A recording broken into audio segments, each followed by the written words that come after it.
after the season wraps up, after the AAU season wraps up, how many offers do you have now, if you could remember? I remember thinking I picked up a lot of offers from. I was gaining a lot of interest throughout the summer, and I officially had picked up. Well, let me see. If I remember. That after the AAU live period, the last live period was the NCAA Academy, and that was the first year they ever did it. So I went to UConn for a week, and that was a really cool experience. We got to do all these combine stuff. You're playing a bunch of games, a bunch of good dudes there. And that was the only places coaches could recruit at that point. Time. So every coach that was still trying to recruit dudes in that point of the summer was at that gym. And I played really well in that tournament. I mean, in that camp. So after that, and that was towards the end of the summer, I think I had NJIT, Binghamton, Central Connecticut, maybe there was another, UMass Lowell, and Cornell. They were recruiting me too, so I was about like 4 or 5. I remember thinking, and then there's still a couple of schools that were kind of still like tiptoeing the line of wanting to offer me. But I remember thinking that I wanted to kind of be like, I wanted to be committed going into that cushion season, just so I could focus on that year and didn't have to worry about getting recruited and what that meant. Which, I don't know if that's that was the right. I mean, I think it was, but it was just me. That was just my preference. Yeah, absolutely. But I knew at the last little bit of time to get recruited I had was like the open gym period in the fall. Yeah. So I want to ask you about that leading up and going into cushion now. You got the open gym, and you also got preseason workouts. What was the adjustment like to prep school holistically, the campus life, preseason, everything? It was different. It was my first time leaving home.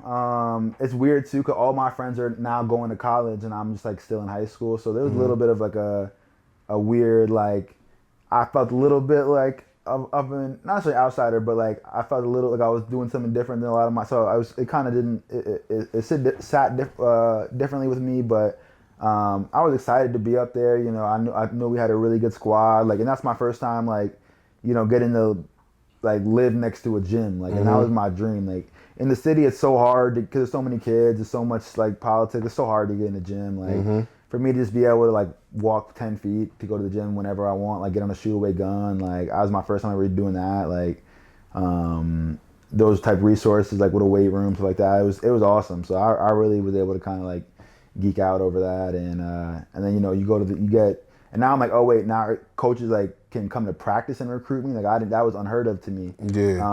So I'm seeing all these schools come through our open gym. I picked up a few offers that way too. And then I really started to kind of, zero in on the season and on my recruitment and where I wanted to go, start taking visits and stuff. But that first couple weeks at prep school was certainly an adjustment, but I was excited for it though.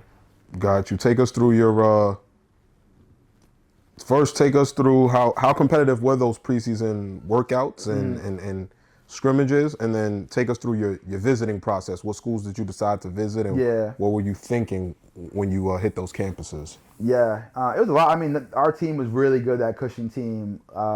Like we had Bensley Joseph was my backcourt member. He was very highly rated. Yeah, he still had a really good college career. He was top 100 in the country. He had just came back from the USA camp. He was a grade below me, but he was a beast. I remember we would really go at it in those preseason scrimmages and open runs, and he was one of the first dudes I remember thinking like he was like a beast on offense, but also like he was gonna like try his hardest to lock you up. So that was always kind of my MO too. So we really would go at it, and I think I got a lot better playing against him.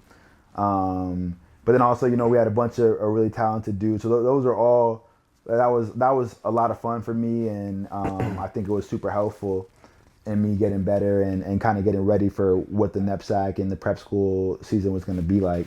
But yeah, like I think that time like I said, I was ready to kind of get along with my recruitment and start taking the next steps. And in my mind, I remember thinking that, as much as I wanted to go D1, academics were still a really big part of my decision because my mom had valued that my whole life. So when Cornell got in the mix, I remember kind of liking the idea of going to an Ivy League school because the Ivy League hoops scene had gotten a lot better and was getting a lot of notoriety at the time. Maybe not Cornell as much; they'd kind of been on the bottom end of the Ivy League at that point. But I was just kind of attracted to that lifestyle, being a high level student athlete. You get to play at D1, play against all these schools, but also then you get to leave with a really good degree. Really good degree, yeah. So I remember in my mind, I was like, all right, like I kind of knew that's where I was gonna go, unless like another school that was like, that made more sense to me came in the mix. So I scheduled a visit. I had been talking to some other Ivies too, but none of them had really kind of, committed or were really bought in on me. So I visited Cornell unofficially in like the start of the year, and then I went on my official visit in October, and committed on my visit. Did you visit any other, or you just? That was the only official visit I went to. I unofficially visited a few schools. I can't remember exactly, but But I remember like I didn't even really. I mean, I knew that Cornell was somewhere I wanted to go and would have been cool going to. Yeah. But I didn't plan on visiting. I committed on my visit. I was just kind of, just taking it as it is. And I remember, how coaches can be. They try to like squeeze you on the visit. Yeah. And then I remember they asked me like, "Oh, is this like somewhere you want to come?" Right? And I'm like, "Yeah." So I just committed, and I was super excited. And then I was like, "All right, now my focus kind of just shifted into getting ready for that season." But that was another really memorable moment of my life. Finally getting to, because a lot of people I didn't really. Not a lot of people understood what it meant to go to, unless you're like in the basketball world, but like what it meant to go to Cushing Academy. Some people thought I was going to like a junior college. Some people thought I was going to like some school. Yeah. So I think there was a lot of confusion from like me not being in college yet. But then once I was able to kind of announce that I was going to Cornell, which is obviously a school in New York too, so a lot of people knew about it. It all makes sense. I think that was, now it was like, all right, yeah, he didn't just do something. He's actually like making something with it. So that was another really awesome experience and awesome feeling. I remember that. Most definitely, man. Take us through that season at Cushing. Now you got everything out of the way. As far as recruitment wise, you're now about to play an ultra competitive season in the NEPSAC AA conference. You guys did win the regular season conference title. So take us through that year. Yeah, it was awesome. Like I really liked Coach Cormier. He challenged us, but also, and that was like my first time. I remember thinking this whole time when I was at MLK that I was ready to play D1. Like I was ready for college, and I thought I was ready to go right out of King. I kind of thought that this was all just maybe just me, just what I had to do. When I reclassed and went to Cushing. But when I got there, the first couple of weeks, I'm like, all right, there's certainly like I had a lot of parts of basketball that I wasn't familiar with, like in terms of like just like help defense principles, like understanding like the way, like the real nuances of like basketball at a high level. That was like new to me. So it was definitely an adjustment, and it took me some time. Like for example, I always thought of myself as a good defender on ball. And which I thought, just being played good. But learning off-ball defense. And that's every New Yorker, bro. We have the extreme pride, clap the hands, all that, I'm in your face. That dude passed the ball, all of a sudden you don't know what to do. Yeah. And that's what gets you burnt when you get to college. Yeah, for real. And like the concept of jumping to the ball was new to me. I didn't understand that at all. I remember like coach was really hard on me those first couple preseason practices because I if I was really good guarding the ball, but if I wasn't, I was getting back cut. I was, and so that was an adjustment for me. I think that was one of the biggest adjustments for me. But like all those little things, I think were something that I learned and I got better at. And then throughout the season, it was a lot of fun. We started winning a lot of games. We had a really good team. We were highly touted in the prep school ranks, and it was a lot of fun. I got to play against a lot of good dudes. What's a game that sticks out to you? That season, whether it's I'm win or loss, them other dudes was really talented, or you was really feeling yourself. It could be whatever. What's a game that really sticks out to you during your prep school year? I think playing against NMH was a big game because they were kind of like at that time like the cream of the crop when it came to like prep schools in the knapsack, and beating them. I played against my college roommate at Cornell, Darius Irvin. He was the starting point guard on that team. And they also had a lot of D1 dudes. Yeah, a lot of D1, a lot of Ivy guys. Yeah, their coach was very well respected at the time. So we beat them at home. I had a good game. That stuck out to me a lot.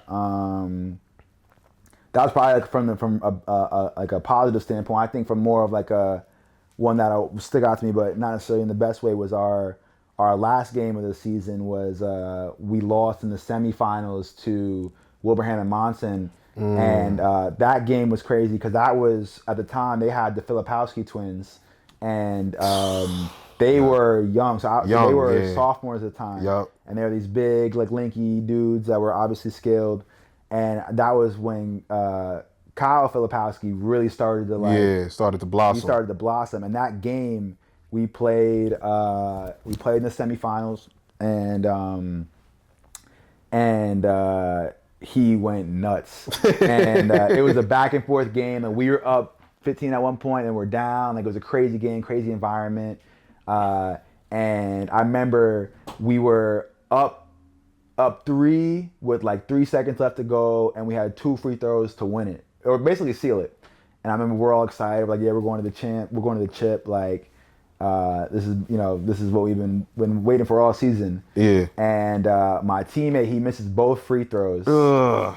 Filipoiski gets the ball, or someone gets the ball, dribbles down, counting down the clock, flips it back to Kyle. He shoots a deep 3, cashes it. We go to overtime. Filipoiski probably had like 10, 15 points in overtime. They beat us. Damn. And it was crazy because I'm like, man, like, we really just sold that game. But then also I'm like, man, that dude is the truth. I was about to ask you, what did you think? Like, this sophomore kid. He just went nuts. And he was cocky too. He was like, I'm like, man, I don't like him, but I respect him because that was crazy. And it's funny that another one of my future Cornell teammates was on that team as well. Yeah. And we would always laugh about that game. So that was definitely a game that I remember a lot. I wish we would have came out on top, but it was a cool game for sure. That's a hell of an answer right there. Yeah.